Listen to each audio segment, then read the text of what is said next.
Goeiemôre en welkom weer eens by die Afrikaanse Evangeliese Kerk in Ierland. Geliefdes, vanoggend wil ek met julle gesels en vir julle sê of gesels oor die onderwerp van om nie uit te blus nie, maar te onderskei. Nie uitblus nie, maar onderskei. In ons skrifgedeelte is uit 1 Tessalonisense 5 vers 19 tot 22. 1 Tessalonisense 5 vers 19 tot 22. Maar voordat ons dan by die woord uitkom, kom ons maak ons oë eers toe. Hemelse Vader, Here, vanoggend kom ons na U toe in alle afhanklikheid. Here, en ons vra dat U ons sal leer om die Heilige Gees nooit uit te blus nie, maar om onderskeidingsvermoë te hê. Here, en ons weet, sonder U kan ons niks doen nie. Maar met die krag wat U ons gee, is ons tot alles in staat. Here, en daarom vra ons dat U ons ore sal oopmaak vermoë om hierdie boodskap te hoor, maar dat ons ook 'n oop verstand sal hê om te verstaan wat U vir ons leer, en dat ons dan hierdie boodskap in ons harte sal bewaar en dit sal toepas in ons lewe. Here, en ek vra ook dat U my weer eens sal seën deur my lippe aan te raak en deur my te spreek. Ek vra dit, Here, in Jesus se heilige naam alleen. Amen. Geliefdes, John MacArthur in sy boek Fool's Gold vertel die verhaal van Eben Johnson, 'n welgestelde man wat in edelstene begin belê het, en hy $3 miljoen bestee aan 'n blou diamant genaamd die Streeter Diamond, wat Sam Walton, die stigter van Walmart, in 'n pokerspel van 'n man genaamd Streeter gewen het. En hy het $2.7 miljoen bestee aan 'n versameling diamante genaamd die Russian Blue. En hy het nog $17 miljoen in die Sylvia Walton Collection belê, 'n hele stel diamante wat aan Sam Walton se dogter behoort het. So in totaal het Johnson so wat $83 miljoen in duur edelstene belê. Maar ongelukkig moes hy later uitvind dat hy nie egte edelstene gekoop het nie. Johnson het egter eerder onwetend in byna waardelose vals diamante belê. En dit blyk dat Sam Walton nie as 'n dogter genaamd Sylvia gehad het nie. En toe hy die waarheid uitvind, het Johnson sy Florida gebaseerde juwelier Jack Hasson gedagvaar, die man wat hom na hierdie gelei het, en 'n jaar later het die FBI Hasson vir bedrog in hegtenis geneem. En in die jaar 2000 is hy skuldig bevind en hy is tot 40 jaar tronkstraf gevonnis, en hy is beveel om meer as $78 miljoen in restituisie te betaal. Maar is onwaarskynlik dat Johnson sy 83 miljoen sal terugkry. En dan sê ons, maar hy moes tog 'n mate van onderskeidingsvermoë uitgeoefen het deur die diamante deur 'n onafhanklike edelsteenkenner te laat ondersoek voordat hy sy fortuin verloor het. Maar geliefdes, selfs ernstiger as om deur 'n bedrieglike juwelier uit miljoene gekil te word, is om deur geestelike bedrieërs oor die ewige lewe mislei te word. Want onthou, Satan vermom homself as 'n engel van die lig, nie as 'n engel van die duisternis nie. En sy dienaars doen hulle voor as dienaars van geregtigheid, nie van die bose nie. Paulus sê dit vir ons in 2 Korintiërs 11 vers 14 tot 15. So wat op die spel is niks minder nie as die ewige bestemming van ons siele. En soos 'n goeie vervalser lyk Satan se nagemaakte geestelike geldeenheid baie eg. En sy leerstellige foute klink aanneemlik. Hy gebruik selfs die skrif om hulle te ondersteun, soos Matteus 4 vers 6 vir ons leer. In sy geestelike ervarings blyk diegene te help wat van hulle voordele getuig. Maar beide sy leerstellige foute en sy geestelike ervarings is namaaksels. Diegene wat hulle omhels, ly of ernstige geestelike gebrek of dikwels ewige veroordeling. Maar soos in alle geestelike sake is daar die behoefte aan Bybelse balans.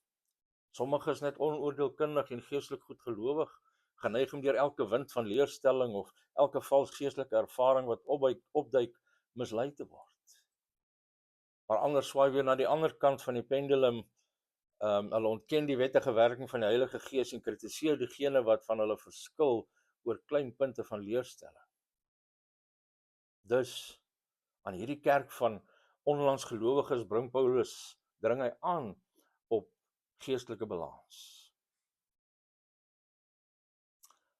Met ander woorde, terwyl ons nie die Heilige Gees se werking in ons midde moet uitblus nie, moet ons onderskeidend wees, sodat ons nie slagoffers word van valse geestelike ervarings of valse leringe. En die moeilikheid om die Bybel, of die Bybelse balans oor die werking van die Heilige Gees te vind, is ingewikkeld, omdat godvrugtige Bybelgeleerdes daaroor verskil.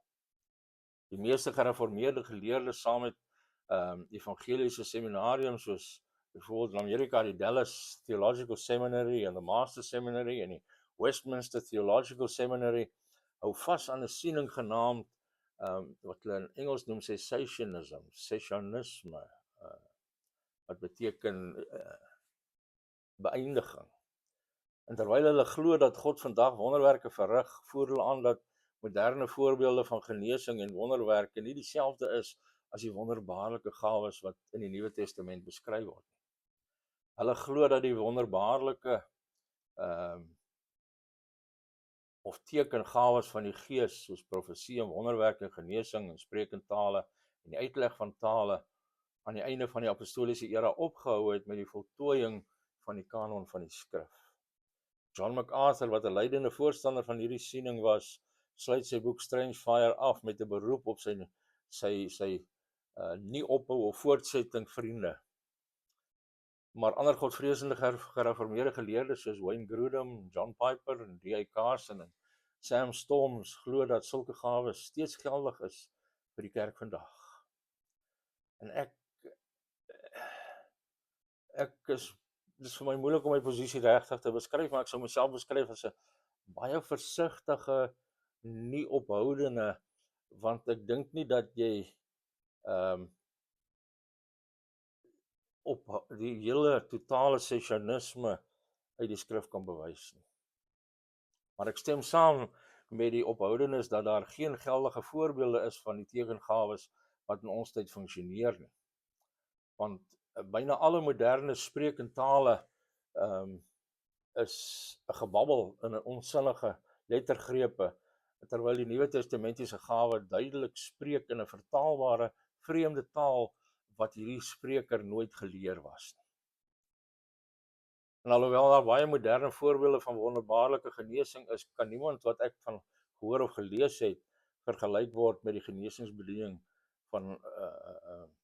van God, wat die woord van spreek, en ek kan nie sien dat enige iemand daardie bediening beoefen met die gereeldheid of die akkuraatheid van diegene met die Nuwe Testamentiese gawe. Maar met dit as 'n inleiding, kom ons kyk na Paulus se eerste punt, en dit is, ons moenie die Heilige Gees se werking in ons midde uitblus nie. Hy sê in verse 19 tot 20, blus die Gees nie uit nie, verag die profeseë nie. En terwyl geleerdes erken dat ons nie met sekerheid kan weet watter probleem Paulus hier reggestel het nie, het sommige blykbaar die uitoefening van die gawe van profeseë in die kerk heeltemal beperk of verbied.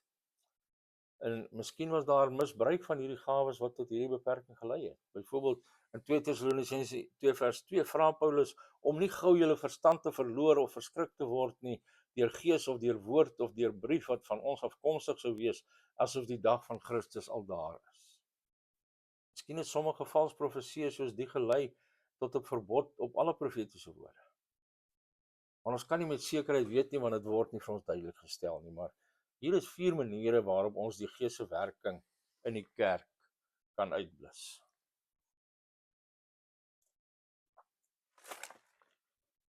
Eerstens, ons blus die Gees wanneer ons profetiese woorde verag. En in die konteks is dit die primêre manier om die Gees uit te blus. En die moeilike vraag hier is dan nou, wat is profetiese uitsprake? Hulle het opgehou, of het hulle opgehou met die apostoliese era en die voltooiing van die Nuwe Testament? Gee God vandag enige direkte openbaring? En indien wel, is dit gelykstaande aan die skrif? Kom dit deur 'n hoorbare stem of visioene of deur drome of subjektiewe indrukke of spontane gedagtes of skrifvers wat op ons harte ingeprent is? In die vroeë kerk was daar blykbaar beide die ampt van die profeet, soos ons in Efesiërs 4 vers 11 sien, en die geestelike gawe van profesie, soos wat genoem word in 1 Korintiërs 12 vers 10 en vers 28 en 29, en 1 Korintiërs 13 vers 8 en 9, en 1 Korintiërs 14 vers 1 tot 5, en ook weer in verse 22 tot 40. En die ampt van profeet saam met die van apostel, wat fundamenteel vir die kerk, en dus beide was beide ampte tydelik, soos ons in Efesiërs 2 vers 20 sien. Want sodra die fundament gelê was daar nie meer 'n behoefte aan apostels en profete nie. So ons het hulle gesaghebende openbaring reeds in die Nuwe Testament. So die moderne debat fokus egter daarop of die gawe van profesie in 'n mindere feilbare sin vandag voortduur. En dit kan beide die voorspelling van 'n toekomstige gebeurtenis en of die voorspel van 'n vooruitsig insluit, in die sin van die verklaring wat mense so baie maklik deesdae gebruik, so sê die Here, wat dan gerig word aan 'n kerk of aan 'n persoon.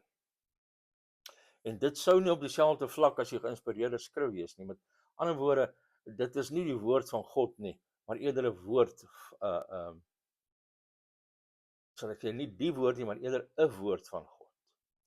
En voorstanders van hierdie siening voer aan dat dit verkeerd kan wees en dus geëvalueer moet word. En Wayne Grudem argumenteer vir 'n meer afgeskaalde weergawe hiervan in sy boek The Gift of Prophecy in the New Testament and Today, en ook in sy Systematic Theology. En John MacArthur val hierdie siening aan in sy boek Strange Fire, in hoofstuk 6 genaamd The Folly of Fallible Prophets. Want Grudem in sy Systematic Theology definieer moderne profesie as om iets te vertel wat God spontaan in gedagte gebring het. En dan sê hy op die volgende, of 'n paar bladsye later, sê hy, dus moet profesie in die kerk vandag bloot as menslike woorde beskou word, nie God se woorde nie, en nie gelykstaande aan God se woorde in gesag nie. So hy stem dus nie saam met diegene in charismatiese kringe wat so maklik verkondig, so sê die Here nie.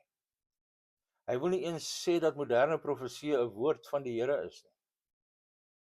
En 'n persoon moet eerder iets sê soos, ek dink die Here bring dit in my gedagtes, dat wat ook al, of dit lyk vir my of die Here vir ons wys, en so aan. En na my mening lyk dit baie swakker as die bonatuurlike gawe van profesie in die Nuwe Testament, wat blykbaar direkte openbaring van die Here moes wees. Nou aan die ander kant argumenteer MacArthur in sy Strange Fire met verwysing na sy eie MacArthur New Testament Commentary, 1 en 2 Thessalonians, en dit is ook in lyn met Johannes Calvin, dat die Nuwe Testamentiese gawe van profesie die geesbegaafde vaardigheid was om God se openbare waarheid in die openbaar te verkondig. So dit was dus en is steeds in wese die vermoë om te preek.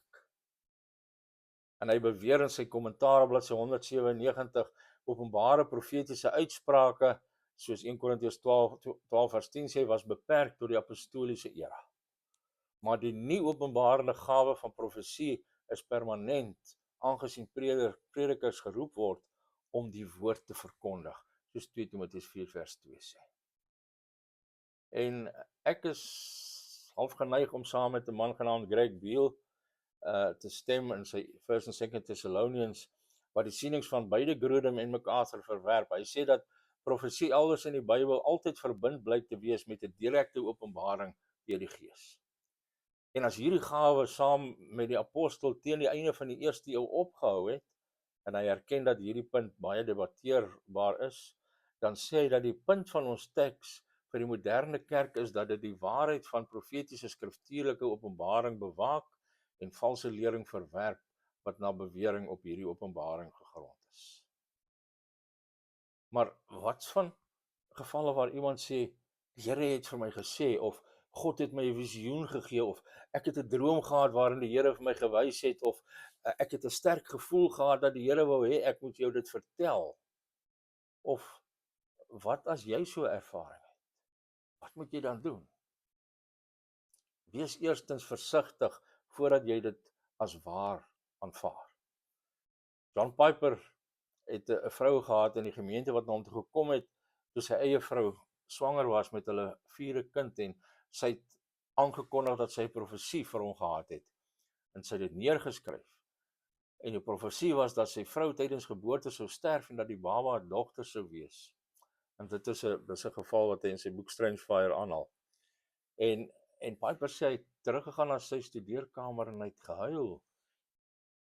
Maar dat hy later van vreugde uitgeroep het toe sy vrou 'n seun gebaar het en sy bly leef het. In ander woorde, dit was presies die teenoorgestelde. Jy weet, toe my kinders jonk was, het ek gedroom dat een van hulle gesterf het een keer. En ek het in koue sweet wakker geword en ek het lank gelê en bid dat my droom nie 'n profesie mag wees nie. Genadiglik was dit nie. Nou aan die ander kant lyk dit asof God baie moslems tog tot ware bekering bring deur drome en visioene. So ons moet dus nie sulke beweringe afmaak deur te sê God doen nie sulke dinge in ons tyd nie. Maar wees versigtig. Want ek is baie meer skepties teenoor mense wat dikwels sê die Here het vir my gesê. En ek is veral skepties wanneer hulle beweer dat die Here vir hulle gesê het dat ek iets moet doen of dat iets met my of my familie sal gebeur.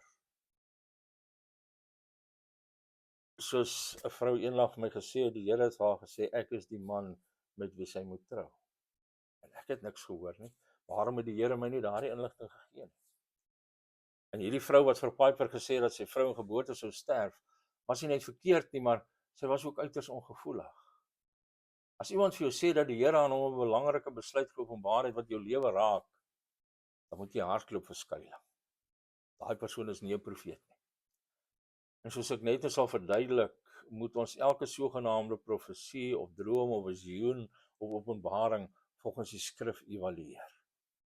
As dit die skrif weerspreek, is dit verkeerd. So ons moet dus nie die gees uitblus deur profetiese uitsprake te verag nie, maar ons moet dit ook nie sonder ondersoek aanvaar nie. En hier is 3 ander maniere waarop ons God se gees kan uitblus. Ons blus die gees wanneer ons nie glo dat God oneindig meer kan doen as wat ons bid of dink nie. In Efesiërs 3 vers 20 sê Paulus dat God deur die krag wat in ons werk magtig is om oneindig meer te doen as wat ons bid of dink. En as ons daaraan twyfel of as ons beperk wat God kan doen deur ons eie berekeninge of hulpbronne, dan blus ons die gees. Byvoorbeeld, toe Jesus die disippels gevra het hoe hulle brood kon kry om die honger menigte te voed in Johannes 6 vers 1 tot 12, het hulle die wiskunde gedoen en tot die gevolgtrekking gekom dat 200 pennings wat hulle nie eers gehad het nie, dat dit selfs onvoldoende sou wees. Maar hulle het vergeet dat min baie is wanneer dit in die Here se hande geplaas word. En hulle het God se krag beperk en so het hulle dan die gees geblus. En derdens, ons blus die gees wanneer ons op ons rituele en routines vertrou, eerder as om op die Heilige Gees staat te maak. Alhoewel ons onsself distansieer van kerke wat baie swaar steun op ritualistiese aanbidding, is dit maklik vir ons om deur ons eie sogenaamde nie ritualistiese rituele te gaan, sonder om op die Heilige Gees te vertrou om te werk. Dit is moontlik om preke te lewer deur 'n formule of 'n voorgeskrewe metode te volg. Ons kan 'n stel liedere deurgaan of nagmaal gebruik sonder om op die Gees staat te maak. Of wat dit betref, ons kan kreatief raak en ons erediens opkikker en 'n spontane preek lewer terwyl ons steeds op menslike vindingrykheid staat maak eerder as op die Heilige Gees. Maar onthou, om spontaan te wees is nie gelykstaande aan om geesgelyk te wees nie. Die sleutel om nie die Gees uit te blus nie, is om op hom in gebed te vertrou. En dan laastens, ons blus die Gees deur enige onbekeerlike sonde te verdra, het sy persoonlik of in die kerk. Louis Perry Chafer in sy boek He That Is Spiritual het geskryf, die Gees word uitgeblus deur enige onbuigsaamheid aan die geopenbare wil van God. En dan in die konteks van leuns en woede en diefstal en beledigende taal het Paulus geskryf in Efesiërs 4 vers 30, bedroef nie die Heilige Gees van God nie, deur wie julle verseël is tot die dag van verlossing. En terwyl die bedroef van die gees die verhoudingskant van dinge beklemtoon, is dit min of meer gelykstaande aan die uitblus van die gees. Alhoewel ons belemmer die gees se werking in ons lewens wanneer ons enige bekende sonde duld, het sy individueel of in die kerk. So Paulus se eerste punt is dus dat ons versigtig moet wees om nie die Heilige Gees se werking in ons midde uit te blus nie.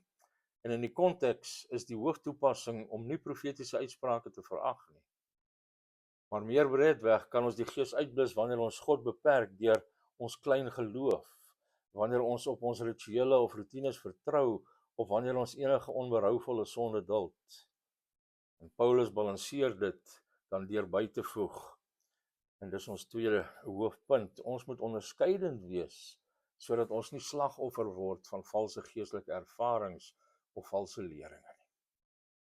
Maar as Paulus slegs verse 19 en 20 geskryf het, dan sou die kerk dalk na die ander uiterste geswaai het om alles te sluk wat voorgegee het om 'n profetiese uitspraak te wees.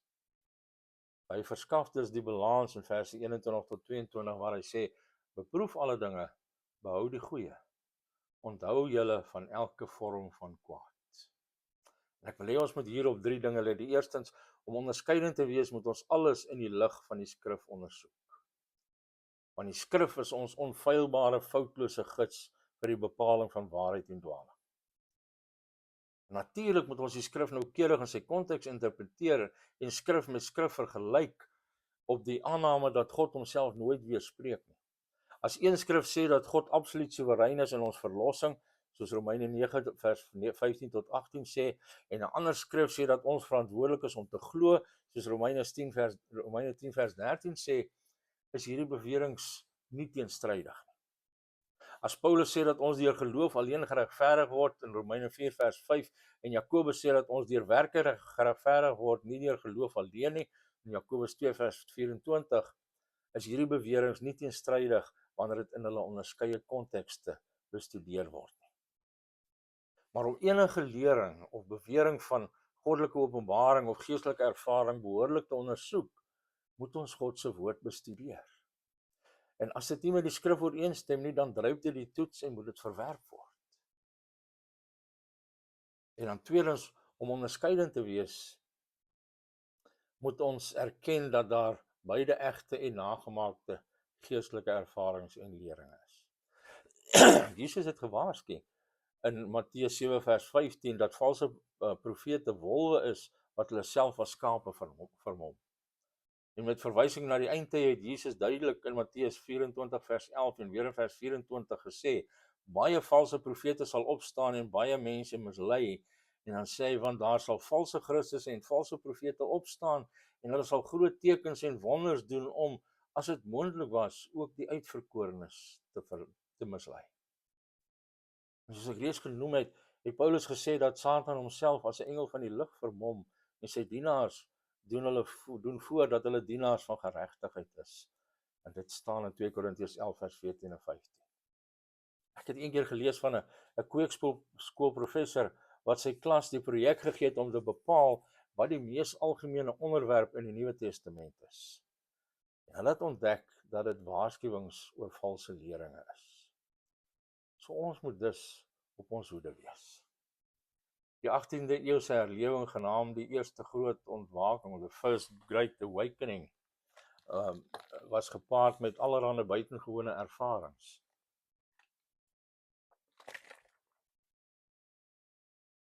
Baie daarvan was goed, soos verskerpte belangstelling in geestelike dinge, belydenisse van geloof in Christus, ongewone vreugde in die Here, uitbundige gesang, emosionele uitbarstings van geween en uitroep na God. Maar kritiseer die herlewing aangeval as bloot emosionalisme wat niks met die gees van God te doen gehad het. En hulle het aangevoer dat ware godsdienst hoofsaaklik 'n saak van die verstand is en nie van die emosies nie. Jonathan Edwards het dus 'n uitgebreide studie gedoen van wat die Bybel sê oor wat 'n ware kerk van die gees kenmerk, en hy het 'n treatise on religious affections geskryf. En dit is al die beste handleiding oor onderskeiding wat ooit geskryf is genoem. byvoorbeeld deur Gerald McDermott en Sam Storms in sy Signs of the Spirit. En Edwards het 'n aantal onbetroubare tekens van ware spiritualiteit en 12 betroubare tekens van ware spiritualiteit gelys. En Gerald McDermott het dit ook genoem in sy Seeing God, 12 Signs of True Spirituality and the Experience That Counts. Wat 'n moderne Engelse verkorte weergawe van Edwards se oorspronklike skrywe is. Maar die punt is, moenie elke lering of geestelike ervaring wat opduik sommer sluk asof dit van God moet wees nie. Byvoorbeeld die heilige boeke oor sterf en hemel toe gaan en terugkeer weerspreek dikwels die skrif. Mense se beweringe dat die spreek in tale of om in die gees gedood te word, slain in the spirit soos Engelse noem, hulle geestelike lewens verdiep het, maak nie hierdie beweringe of hierdie ervarings geldig nie. Die vraag moet wees, stem hierdie leringe en ervarings ooreen met die skrif? En dan derdens, om onderskeidend te wees, moet ons vashou aan wat goed is en ons moet ons onthou van elke vorm van kwaad. Want alhoewel daar breër toepassings is van vashou aan wat goed is en ons onthou van elke vorm van kwaad, verwys die goeie in hierdie konteks na ware manifestasies van die gees, terwyl elke vorm van kwaad verwys na die geestelike namaaksel. Ons moet nie skepties en afsydig wees van dit wat geestelik eg is nie. En ons moenie omhels of verdraagsaam wees teenoor dit wat geestelik nie van God is nie, wat die kwaad is. As 'n man beweer dat hy in die krag van die gees optree, maar sy leer stem nie ooreen met die skrif nie, of sy lewe word gekenmerk deur onberouvolle welis of gierigheid of ongehoorsaamheid aan God se woord, of hy beweer dat hy in God se naam spreek, maar sy voorspellings word later vals bevind, moenie hom onderskryf of na sy leer luister nie. Die meeste van die TV-predikers wat beweer dat hulle vars openbarings of profesieë van God ontvang, is goddelose vertoonmakers wat op geestelik goedgelowige mense jag maak. In Strange Fire is daar baie gedokumenteerde voorbeelde van dit wat ek nou gaan praat. En die hoofmanier waarop God vandag met ons praat is deur sy geïnspireerde woord, behoorlik geïnterpreteer.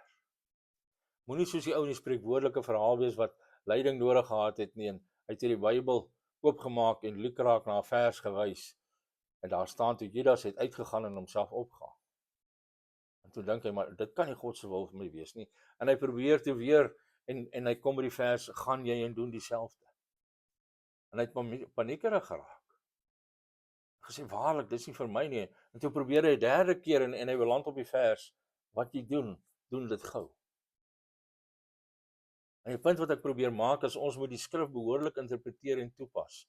Die Heilige Gees kan beslis sekere verse op ons harte afdruk, terwyl ons op hom wag en probeer om sy woord te verstaan en te gehoorsaam. Maar wees versigtig vir lukrake subjektiewe indrukke, veral as dit kom deur 'n vers uit sy konteks te neem. En ek wil afsluit. Alhoewel Paulus hier nie die kriteria vir die ondersoek van profetiese uitsprake gee nie, stel John Stott in sy The Message of 1st and 2nd Thessalonians 5 toetse voor gebaseer op ander skrifgedeeltes. En hy sê die eerste toets is die eenvoudige waarheid van die skrif. Soos die Bereane moet ons die skrif ondersoek om te sien of wat iemand sê waar is, soos Paulus in Handelinge 17 vers 11 gesê het. Die tweede toets is die goddelik menslike persoon van Jesus in Johannes 4 vers 1 tot 3. Enige iemand wat of sy volle godheid of sy volle mensheid ontken, is 'n valse leraar.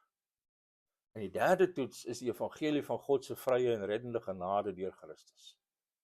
Enige iemand wat 'n ander evangelie verkondig, word ewig veroordeel, Galasiërs 1 vers 6 tot 9. En die vierde toets is die bekende karakter van die spreker. Jesus het gesê dat ons aan hulle vrugte valse leraars sal ken, in Matteus 7 vers 15 tot 20. En die vyfde en die laaste toets is die mate waarin dit wat gesê word, die hoorders opbou. 'n Autentieke boodskap sal die kerk versterk en bemoedig en vertroos, as ook diegene in sonde sal hulle daarvan oortuig. Soos Paulus in 1 Korintiërs 14 vers 3 tot 4 en 24 tot 25 en vers 31 sê. So Paulus sê dus, moenie die werking van die Heilige Gees in ons midde blus nie, maar wees terselfdertyd onderskeidingsgewend, sodat julle nie slagoffers word van valse ervarings of valse lerings nie. Amen. Kom ons maak die oë toe. Here, baie dankie vir hierdie tydelike en duidelike waarskuwing, sodat ons nie die Gees se werking moet blus nie, maar dat ons terselfdertyd ook onderskeidingsvermoë aan die dag moet lê. Here, en soos ek gesê het, ons op ons eie kan ons niks doen nie. Maar deur U wat ons krag gee, kan ons dit alles doen. Ons vra, Here, lei ons in Jesus naam. Amen. Geliefdes, mag julle wonderlike Christusgevulde dag en 'n Christusgevulde week beleef. Mag hierdie boodskap vir julle tot stigting wees, voedsel wees vir julle, tot leiding wees om julle te lei, om nie die Gees uit te blus nie, maar alles te onderskei of dit waar is of nie. As dit die Here se wil is, dan kom ons volgende Sondag weer rondom sy woord bymekaar. Maar tot dan, mag die genade van God met julle wees. Mag God self met julle wees. Mag God julle seën. Shalom.